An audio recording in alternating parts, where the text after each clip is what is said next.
Moving on now, hundreds of Palestinians in the West Bank marched towards Israeli settlements in a rare move. The reason? 2 attacks by settlers this week. About 500 men marched from Deir Jarir, led by Christian and Muslim clerics, towards a cluster of settler homes. The settler homes were surrounded by Israeli army jeeps and soldiers. As Israeli forces fired tear gas to disperse the march, the youth replied by hurling stones and the old fled.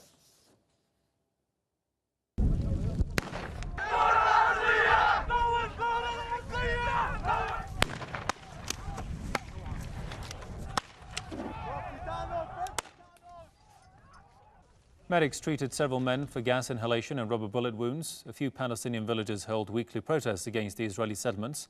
But the march here was sparked after settlers torched a number of villagers' cars on Monday and pelted village youth with stones. Violence by extremist settlers has been on the rise over the years. Over 400 attacks were reported in 2011 compared to about 300 in the year before. All this while the international community considers the settlements in the occupied territory illegal. Let's go to Berkeley, California and talk to Ralph Schoenman, author of Hidden History of Zionism. Welcome to the program. So, Mr. Schoenman, why is it that despite years of negotiations, we still don't see any breakthrough in the Palestinian-Israeli conflict? Because the Zionist state intends to expel the population and to settle every piece of Palestinian land, and that's been the consistent policy. We've been having these discussions since 1967. There are over 500,000 settlers there. This is not a new process, it's a continuing process, and we should point out to you and to our listeners that, as Reuters emphasized, the village has been under consistent attack from the settlers. The settlers on a regular basis terrorize the Palestinian populations in villages throughout the West Bank to compel their removal, to drive them out. Let's put this in its context. On March 11th, Haaretz published a very important front-page article by Aluf Ben, Israel going for 1 million Jews in the West Bank. And the subheading is, Netanyahu has successfully leveraged his position to create a right-wing government, outwardly aggressive and inwardly nationalistic. Well, what is the actual project that Netanyahu, with American support, all rhetoric notwithstanding, proceeds? This is how the account in Haaretz reports the situation.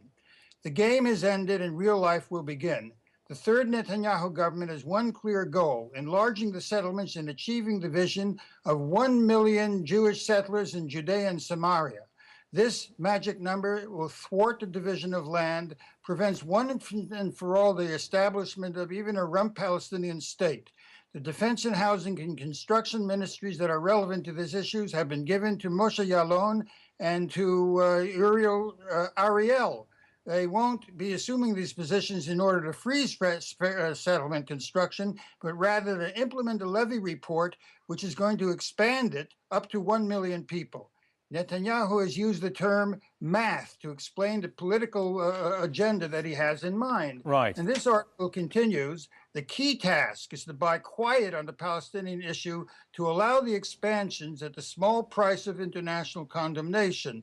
There's no, and Obama is completely complicit in this. So let's be very clear. A relentless process of driving the Palestinian people out of the West Bank and their land, the inexorable logic of the Zionist state and its approach to the Palestinian population. Indeed. Now, how much does the Israeli public believe in what Israeli officials say about the Palestinians and how the Israeli administration deals with them? Well, I think, as you've seen from demonstrations in support of Palestinian hunger strikers and sympathy with Palestinian prisoners who are all over the West Bank, there's considerable response on the part of the Israeli public, who for many years now have been fed up with the nonstop conflict and being basically instruments of a regime that pits the Israeli settler population against the fundamental aspirations of millions of people in the region. There is no other outcome but this. But for permanent war, permanent conflict, and pauperization of the mass of the Israeli settler population itself in order to sustain this military and imperial agenda of which the United States is the primary funder, armor, and supporter. Indeed. Well, we'll leave it there for the time being. Many thanks to Ralph Schoenman, author of Hidden History of Zionism from Berkeley, California. Thanks for your time there, sir.